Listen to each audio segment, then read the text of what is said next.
Neno hili si hivyo. Mambo ni matatu.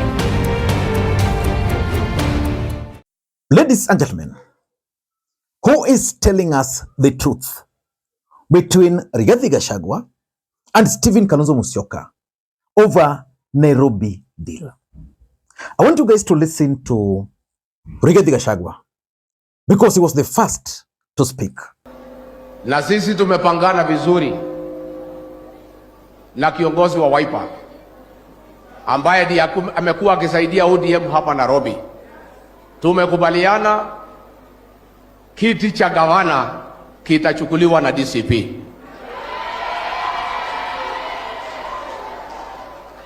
Kiti cha seneta kitachukuliwa na DCP.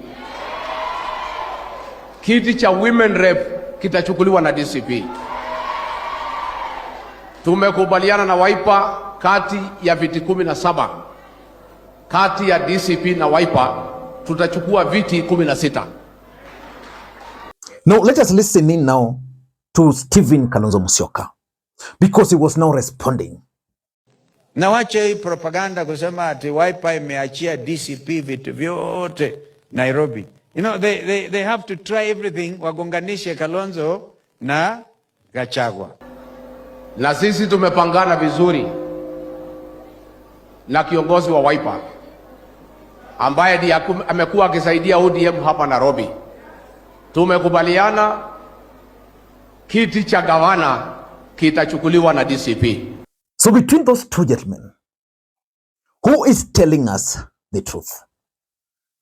Personally, I strongly believe that the only man who is speaking the truth in this matter is the truthful man himself.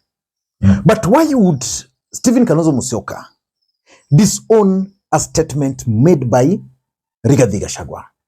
That's exactly what I want us to analyze in this video. Because Kalonzo Musyoka is finding himself in a very tight corner. He is in a very big dilemma for three main reasons. Number one, Kalonzo Musyoka believes that for him to become the next president of the Republic of Kenya, he must get the support of the mountain. And for him to get the support of the mountain, it means he must get the support of Rigathi Gachagua. And Rigathi Gachagua is already endorsing or has endorsed Stephen Kalonzo Musyoka for the presidency, which means therefore there's nothing he can do about Rigathi Gachagua. The second dilemma Kalonzo is finding himself in is the rest of the country, because Kalonzo Musyoka believes that the entire country is very angry and very bitter with William Ruto, especially after the Gen Z protest. And therefore, because the country is angry, the fact that Rigathi is suggesting that they have agreed to divide Nairobi into 2 tribes, that was going to put him at loggerheads with the rest of the country. And of course, lastly, and this is the biggest dilemma he's facing, Rigathi Gachagua's brand of politics is divisive by nature. There was a point in time when Rigathi Gachagua attacked Ndindi Nyoro. And I remember asking you guys, what was the need of Rigathi Gachagua attacking Ndindi Nyoro at that time? Even this issue of Nairobi, if it's their strategy or his strategy, why was he letting the cat out of the bag early? He should have kept this, because by stating whatever he stated, someone like Edwin Sifuna and Babu Wino are now left in very awkward situation. And because of those, Kalonzo had to really try and come out to deny. In this video, I want to reveal to you guys why Kalonzo Musyoka decided to disown that statement. Before we do that, for those who are watching this channel for the first time, please take a second or two, click the subscribe button so that next time we produce a video like this, YouTube will automatically notify you. And to the subscribers, I want to continue thanking you guys for your continued support, because without that support, this channel cannot be where it is. Ladies and gentlemen, without any further ado, allow me to dive in. Let me ask you this question again. Do you think Stephen Kalonzo Musyoka can become the president of the Republic of Kenya with the support of the mountain? And can Kalonzo Musyoka win Mount Kenya without Rigathi Gachagua? And do you think Kalonzo Musyoka can go against the wish of Uhuru Kenyatta? I'm asking all those questions because all those factors are the reasons probably why Rigathi Gachagua made those statements and why Kalonzo Musyoka is also denying.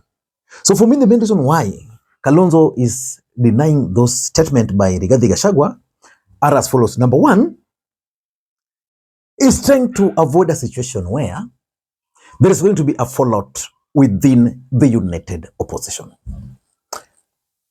Let us look at it from this perspective. United opposition consists of several political parties.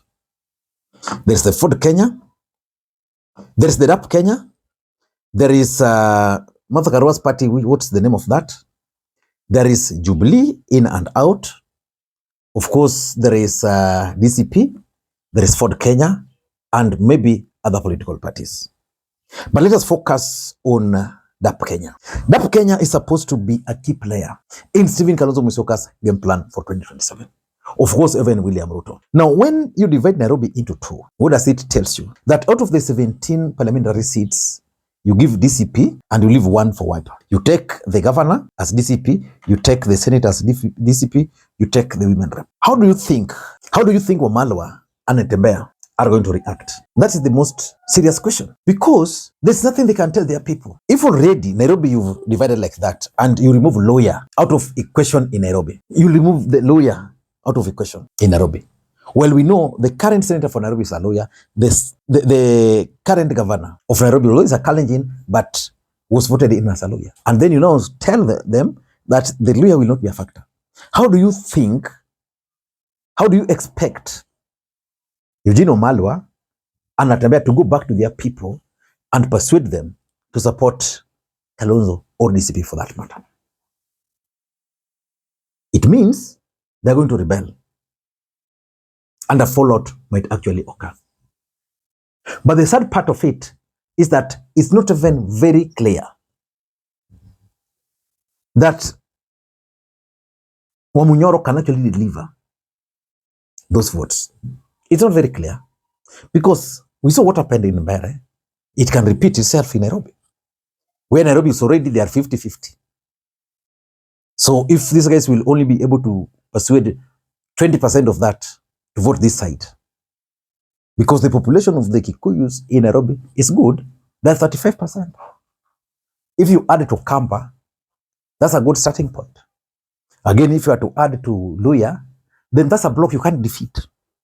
But now, Kamba and Kikuyus and these other tribes can unite. I mean, very big problem.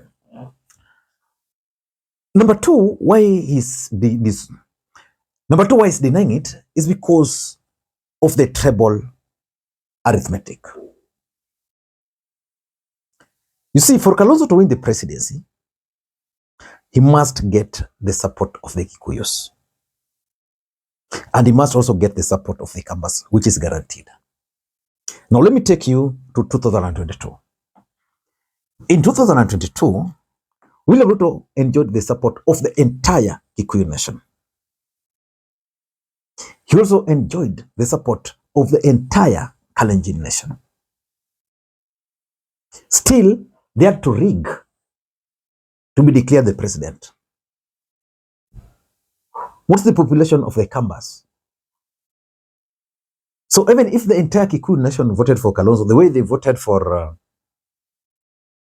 Ruto, and the entire company vote for Kalonzo, Kalonzo still cannot become the president. He will have to get a few votes. For example, he must get the block from the Gusii and a good showing, either in Bungoma or in Kakamega, for him to have a chance. And of course, those northern part of the country. He'll have to do that. Now, Rigathi is coming and saying, Nairobi tumegawa.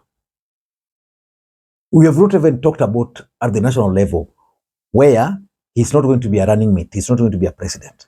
How is the demands is going to put.